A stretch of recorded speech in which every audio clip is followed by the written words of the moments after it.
I was out camping in a familiar forest in Colorado. I lived a couple hours away, but came out every couple months when the weather was nice. I'd already had my camp set up and was there for 2 full days.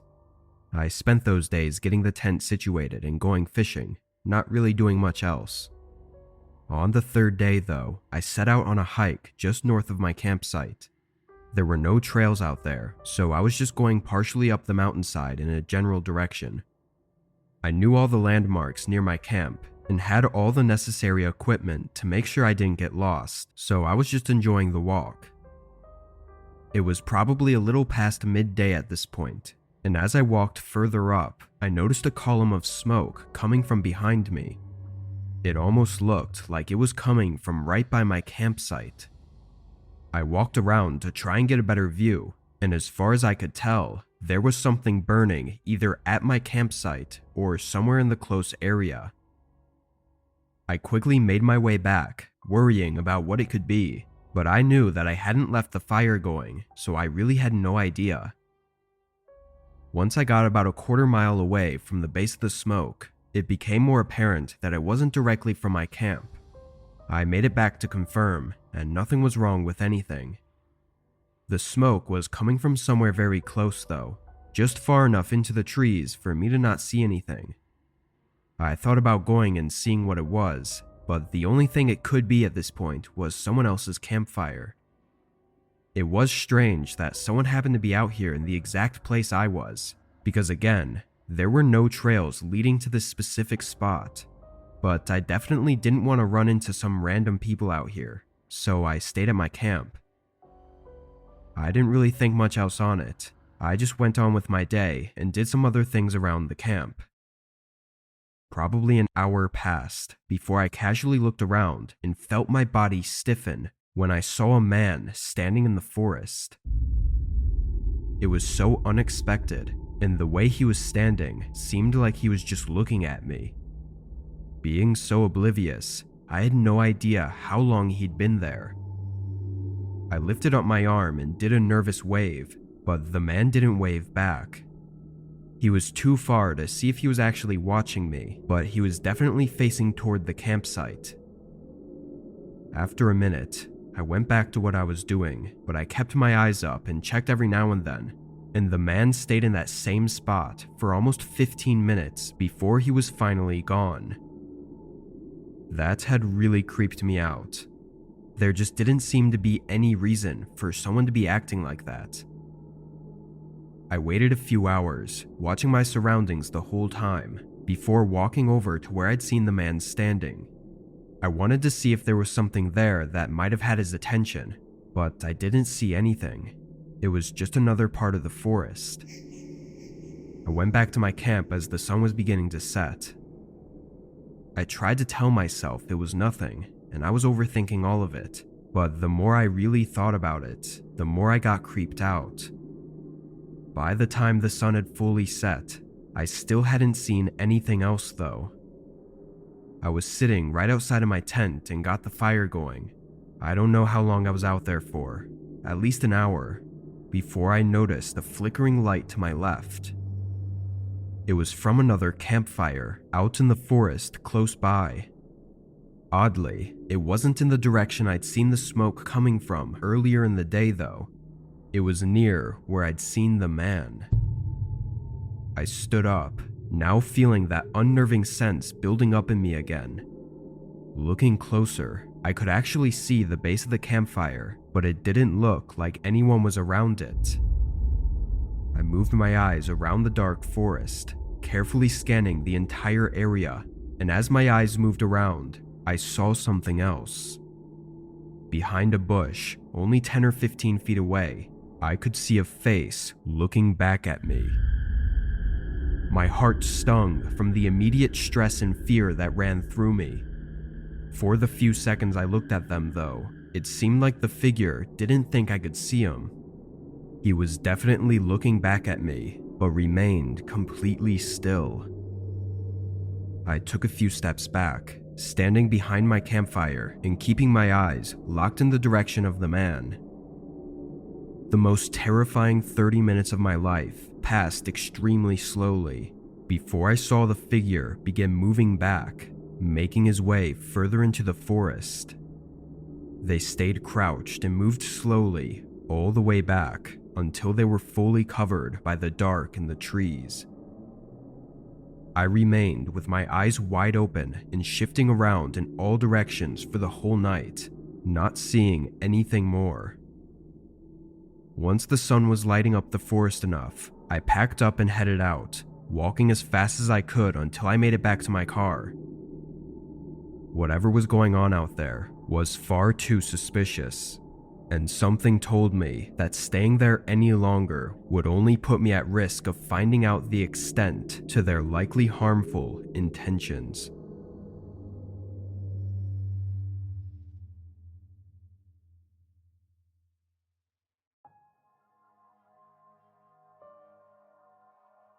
I'm a 26-year-old male, and this happened last year. I was taking a vacation alone, and one of my friends owned a cabin near the area I was planning on visiting. It all worked out really well and saved me a ton of money, which I was super grateful for. This cabin that they owned I'd never been to, but I'd heard my friend talk about it a lot and I'd seen pictures. It sounded like the most cozy and relaxing place in the world, and that's exactly what I wanted out of this vacation. It was very isolated, I'd say about 40 minutes outside of the closest town, which felt pretty far for me, though a lot of that time was due to it being located on a dirt road that you'd have to drive really slow on. Anyway, when I arrived, I must have spent a whole hour just standing outside and looking off in the distance, enjoying the nature and quietness. Afterwards, I made an early dinner and was on my phone for a while, then decided to use up the rest of the daylight with a short walk. There were several small trails right next to the cabin that I'd noticed when I was standing out there. I texted my friend to make sure they were actually trails and wouldn't get me lost, but he assured me that I had nothing to worry about. He said the closest one to the back of the cabin was just a straight line through and out of the woods. That sounded perfect to me, so I put on some walking boots and started down the trail. It wasn't the smoothest walking trail, but it wasn't all that bad either. It definitely wasn't anything I could get lost on, and that was my only real concern. I walked for probably just under half an hour, looking at the nature around me and letting my mind wander, until I heard something that confused me enough to get me to stop. But as soon as I stopped, it went quiet. Then, just a moment later, I heard it again. A man's voice, speaking loudly with a harsh tone. It sounded somewhat far, though. I looked at the woods around me, trying to locate where the man was. I heard him speak again, somewhere far off to the right of the trail, but I still couldn't see him. It sounded like he was talking to someone, though, or yelling at them. I didn't want to leave the trail, but something about this made me think there was something wrong. I didn't know if any other cabins or houses were out here, so there was no way for me to really know if it was unusual for anyone to be by this trail, but them not being on the trail made it strange. I listened for another couple minutes, hearing the man several times speak angrily towards something. It wasn't in English, so I couldn't understand him, and strangely, nobody ever responded, at least not loud enough for me to hear. Eventually, I decided to walk a bit closer to try and see who was there. I didn't want to make myself known, I just wanted to be sure that nothing crazy was going on. I was careful to not lose sight of the trail as I walked deeper into the woods, but once I got closer, all of the talking and yelling stopped. After a moment, I started to get really uneasy and jogged back to the trail. Everything going on just gave me the sense that I was in danger, and being out in the woods was probably the last place I wanted to have that feeling. The sun was beginning to come down as well, so that was my cue to get back to the cabin. I walked quickly, and just a couple minutes down the trail, I heard leaves crunching from the woods. I jolted my head around, but shadows casting from the trees made it difficult to see clearly. It sounded like someone was running behind me from somewhere out in the woods, not too far away. I turned around and ran the rest of the way to the cabin, getting inside and locking everything up. I looked out the back window and immediately saw a man walking toward the cabin. He was wearing a thick hoodie and had something in his hand. In a quick and desperate moment, I made the decision to grab my keys and run for my car at the front of the cabin. I got in and drove off, not seeing anyone follow. After talking with my friend, he made it clear that nobody should have been out there. What that man was doing or who he was yelling at is unknown, but if I had stayed in the cabin, I probably would have never been seen again.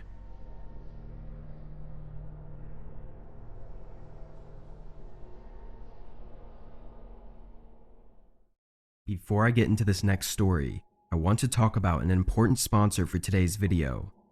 Aura is an advanced online digital security service, allowing you to scan and remove your personal data from various online sources, including scam centers, the dark web, and data brokers. These entities profit from your private information, making it crucial to eliminate your data from their reach. And Aura makes it as simple as possible for us to do this. With their free trial, I was registered in minutes and had Aura scan and remove my data with just a few clicks. They notified me about dozens of places all across the internet where they found my personal data, like my full name, phone number, and address. And without Aura, I never would have known. Afterwards, Aura continuously monitors my data, instantly notifying me of any issues that arise and enabling swift resolution. They also include a feature to encrypt your home's Wi-Fi, ensuring the security of all your connected devices. In today's world, personal identity and data theft are unfortunately widespread, affecting a significant number of US citizens, with millions falling victim each year, resulting in huge financial losses. With Aura, you can have the utmost confidence in your security and prevention measures. For a completely free 14-day trial, visit aura.com/whispered or scan the provided QR code. During this trial, you can discover if your personal data has been compromised, remove your data from multiple prominent platforms, and securely monitor your personal identity. I highly recommend using this free trial to see if your data has been stolen and to keep your identity secure. Thanks again to Aura for sponsoring this video and keeping our personal data secure.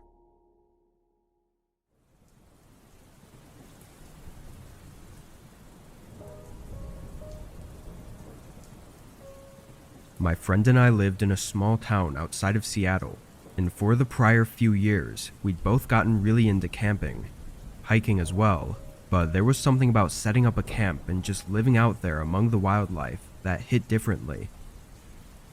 When this happened, it was spring of 2021. We had planned out a typical camping trip not far away, but with our schedules at work being a little mismatched, it took a bit of finessing to figure out a good few days to go. In the days leading up though, my manager had to push back my requested days off by a day, which messed everything up. I told my friend, who I'll refer to as Brandon, and he said it was alright since it was just a day off, saying he'd hike out there and set up camp and just spend the first night alone. He insisted on it and said he'd enjoy it, so who was I to stop him? He let me know when he got there and set everything up, and it all seemed good. On the following morning, I drove out and started making my way to the campsite. This wasn't really a common place, mainly because there were so many other campsites around, but it still had a well-made trail and a cleared-out site that was made for campers to stay at, so it wasn't just some random spot in the forest. I texted him while I was on my way, but lost service before I was able to receive anything back. During the walk though, there were several times where my phone had gained a bit of service, and I still hadn't gotten a text back.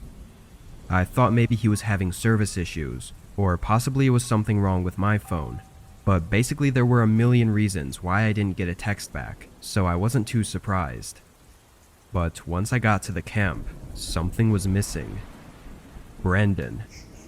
I checked the tent in the nearby areas, but he wasn't anywhere. I still wasn't too worried. I knew there was a few places around that he could have gone. A nearby river for fishing, and a couple trails with nice views. He really could have been anywhere. I put my bag down and set up my tent, then got a fire going to heat up some canned food I'd brought with. It was only noon, so if he had gone to the river or down a trail, he probably wouldn't be back until 3 or 4. But once 5 rolled around, I started to get nervous. I tried to see if I could make out any shoe prints to show which way he may have went, but honestly, I had no idea. There were a ton of shoe prints all over the area that had no clear direction. My phone had no service still, so there weren't many options for me to go out and find him. My only logical choice was to stay where I was and just hope he came back. Hiking out when the sun only had another 30 minutes of light left was just asking for a disaster. I put some more wood into the fire and sat down, hoping for the best, but uncontrollably fearing the worst. I didn't know if he'd gotten hurt, lost, or was just enjoying himself on a hike. And that's when I saw a light flash by a few trees ahead of me. It moved around like someone was walking with it, and it was near one of the trails. I felt some relief, thinking it had to be Brandon. It came closer, getting brighter and even close enough for me to hear footsteps in the distance. But then all of a sudden, right before I thought I'd see who it was, it shut off, and the footsteps stopped. "Brandon?" I called out. It was silent, no movement or response. My stomach tightened, and I called out again. "Brandon? Who's out there?" It remained silent, furthering the disturbing gut feeling I had. To make it all worse, I stared into the darkness, waiting and listening for over an hour, hearing absolute silence aside from the sounds of the woods. I never heard the person leave, but I could feel that he was still out there watching me. I got up and started packing my things, going quickly while still watching my back. Something in me just told me to get out of there and find help, so that's what I did. I don't think I was followed, as I made it out without any more incidents, but police weren't able to help me until the following day. We went back out there, finding everything how I'd last seen it, but Brandon was still gone. They tracked him, going off one of the trails and deeper into the woods, showing another set of shoe prints right next to his. Unfortunately, Brandon never turned up, and the whole thing went cold after a couple days. It's believed that he was likely taken by the person that was out there with him, and that was likely the same person I'd encountered. It's just terrible thinking about whether things would have ended up differently if I had been able to go with him on the first day, or if I too would have gone missing.